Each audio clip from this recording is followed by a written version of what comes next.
Assalamualaikum warahmatullahi wabarakatuh.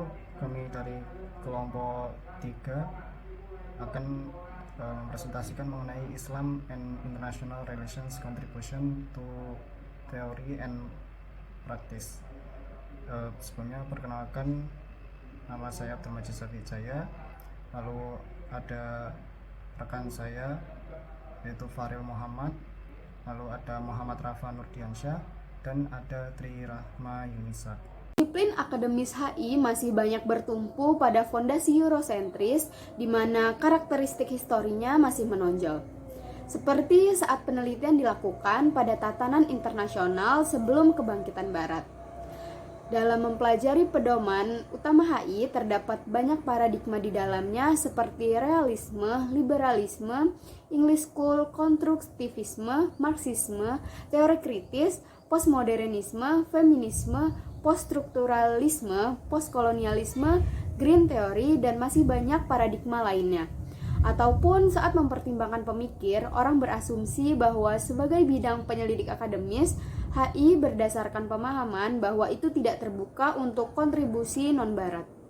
Lembaga-lembaga internasional secara eksklusif didasarkan kepada norma-norma yang berorientasi barat.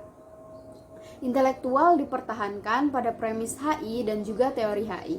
Sejak tahun 1870, umat Islam telah menunjukkan minat yang mendalam pada kanon politik barat. Meskipun sebagian besar minat ini belum dibalas oleh para pemikir politik barat, yang terakhir pada dasarnya mengabaikan pemikiran politik muslim selain sebagai keingintahuan antropologis orientalis. Studi terbatas tentang teori politik muslim dan pandangan dunia yang dilakukan di barat sebagian besar didominasi oleh isu jihad, yaitu yang dipahami sebagai perang suci, yang mana sebagai poros HI Islam dan dugaan pembagian dunia menjadi Dar al-Harb atau tempat tinggal perang, Dar al-Islam atau tempat tinggal Islam, dan Dar al-Suh, tempat tinggal perdamaian sementara atau disebut Dar al-Ahad. Sebagai bentuk teori HI Islam yang sejati dan satu-satunya, sejalan dengan tujuan yang diungkapkan oleh International Relations and Islamic Studies Research, short or COIRIS, mencari arah baru dalam metodologi dan pemikiran menuju teori-teori Islam modern tentang hubungan internasional, melampaui gagasan tentang kebutuhan. Untuk islamisasi pengetahuan atau asumsi bahwa peradaban Islam memiliki teori tunggal dan tetapnya tersendiri. Di sini saya akan menjelaskan tentang dasar-dasar rasional dan etis. Yang dimaksud dengan dasar-dasar rasional adalah aturan atau perilaku dan jenis interaksi yang dibutuhkan oleh akal manusia dan tanpa adanya sistem sosial tidak dapat dibangun dan dipertahankan. Adapun contoh-contohnya seperti yang pertama, hidup berdampingan secara damai. Dalam Al-Quran juga dijelaskan bahwa umat Islam harus berbicara dengan orang lain dengan cara yang ramah dan murah hati.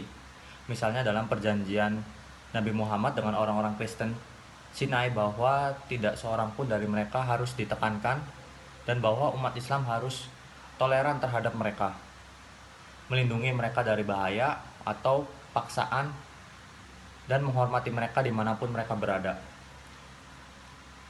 Al-Quran sangat mengutamakan persahabatan antara Muslim dan Kristen, dan bahkan mendukung persahabatan antara Muslim dan musuh mereka. Maka dengan mempelajari hubungan internasional dapat dikatakan bahwa negara non-Muslim bukanlah musuh, dan menjalin hubungan dengan mereka merupakan suatu hal yang penting. Yang kedua, menghindari kekerasan. Pemikiran politik Islam pada dasarnya tidak dapat dilakukan dengan kekerasan dan pertumpahan darah karena mempunyai beberapa alasan. Yang pertama, tujuan utama kekuasaan dan pemerintahan dalam Islam adalah untuk mendidik manusia dan membantu mereka di jalan menuju kesempurnaan dan untuk mencapai kebahagiaan baik di dunia maupun di akhirat. Kedua, pemikiran politik Islam berlandaskan pada persoalan dan nilai-nilai moral yang bertujuan untuk mengaktualisasikan nilai moral, kemanusiaan, dan ketuhanan dalam masyarakat. Ketiga, ciri utama pemikiran politik Islam dan tujuan terpentingnya di lingkungan politik adalah untuk memajukan keadilan dan perlindungan hak, baik di tingkat domestik maupun di tingkat internasional. Keempat, menurut Islam, kekuasaan dan pemerintahan bukanlah tujuan, tetapi hanya sarana untuk mencapai tujuan yang lebih penting. Keadilan dan hak dapat dianggap sebagai dasar terpenting pemikiran politik Islam. Penelitian telah menunjukkan bahwa semua ayat dalam Al-Quran tentang perang dan jihad dimaksudkan untuk tujuan defensif dan tidak satupun dari ayat-ayat tersebut mendorong kekerasan dan perang.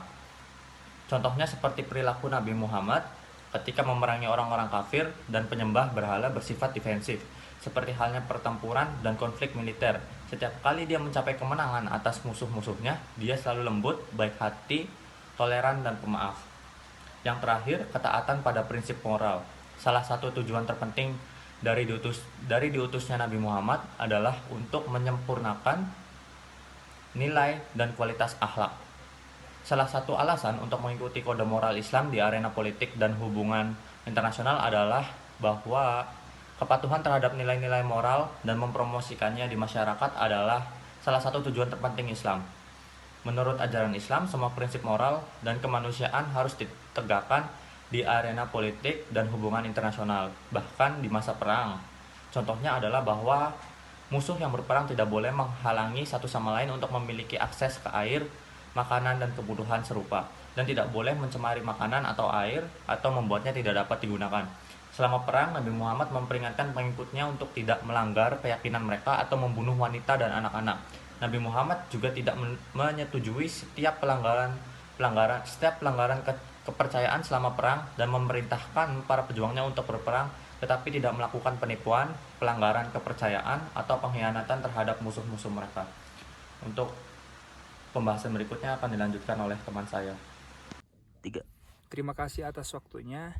Untuk selanjutnya di sini kita akan membicarakan 3 hal. Yang pertama adalah dialog, yang kedua perjanjian dan perjanjian, yang ketiga ada keadilan dan hak. Check it out. Untuk yang pertama adalah dialog. A. Dialog penting dan tingkat dialog. Dialog merupakan salah satu strategi Islam yang paling penting di dalam Al-Quran, telah menekankan bahwa dialog harus dilakukan satu sama lain dan menggunakan metode negosiasi. Negosiasi yang diperlukan berdasarkan penalaran yang logis. Syarat pertama dari dialog yang sehat dan wajar adalah harus bebas dari segala bentuk intoleransi, ekstremisme, prasangka dan tidak boleh meremehkan dan merendahkan pihak lain. Dialog atas kesamaan. Poin penting lainnya adalah bahwa Islam menekankan untuk menemukan titik temu di antara para peserta dialog. Al-Quran mengajak pengikut agama lain untuk setuju dengan umat Islam tentang kesamaan yang mereka miliki. 72 kesepakatan adalah faktor terpenting dalam mencapai hidup perdamaian secara damai. Selain itu, Al-Quran juga memerintahkan umat Islam untuk mengatakan, "Kami percaya apa yang telah diturunkan kepada kami dan apa yang diturunkan kepadamu."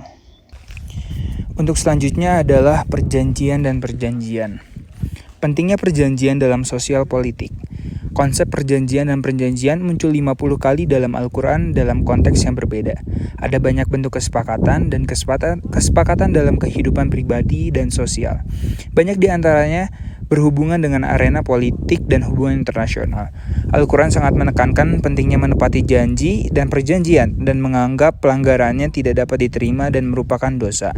Kesepakatan sering digunakan sebagai strategi dasar untuk menyelesaikan masalah dan perselisihan dan untuk membangun hubungan yang damai. Kesepakatan atau kesepakatan sosial politik juga merupakan hal pertama yang menjamin hubungan sistematik dalam bentuk instruksi politik adalah kesepakatan seperti kesepakatan antara Nabi Muhammad SAW ketika memasuki kota Madinah dengan etnis dan agama minoritas lainnya di kota Madinah.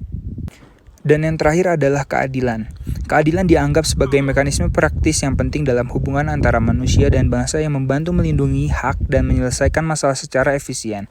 Meskipun keadilan merupakan masalah kolektif, tidak serta-merta membutuhkan tindakan dan kesepakatan beberapa pihak. Sebaiknya ada kemungkinan bahwa hanya satu pihak yang dapat mengamati dan memperhatikan konsep ini dan mempraktikannya. Sementara individu lainnya yang berkepentingan dalam memperoleh manfaat dari hasil akhir. Keadilan memiliki 2 fitur, inti dalam Al-Quran. Satu tentang teman dan kerabat, dan yang lainnya tentang musuh. Al-Quran menekankan bahwa seseorang harus bertindak dengan keadilan, bahwa jika konsekuensi dari tindakan tersebut bertentangan dengan kepentingan diri mereka sendiri atau orang-orang yang dekat dan mereka yang mereka sayangi. Lalu ada kesimpulan, yaitu disiplin akademis hubungan internasional masih banyak bertumpu pada fondasi Eurosentris, di mana karakter ahistorisnya masih menonjol, seperti saat penelitian dilakukan pada tatanan internasional sebelum kebangkitan Barat. International Relations and Islamic Studies Research Cohort atau disingkat menjadi COIRIS mencari arah baru dalam metodologi dan pemikiran menuju teori-teori Islam modern tentang hubungan internasional di luar gagasan kebutuhan. Hal tersebut memunculkan adanya dasar-dasar rasional dan etnis yang mengedepankan pembangunan sistem sosial seperti hidup berdampingan dengan damai, menghindari kekerasan, dan ketaatan pada prinsip moral dengan perwujudan melalui dialog, perjanjian, serta adanya keadilan dan hak. Terima kasih. Wassalamualaikum warahmatullahi wabarakatuh.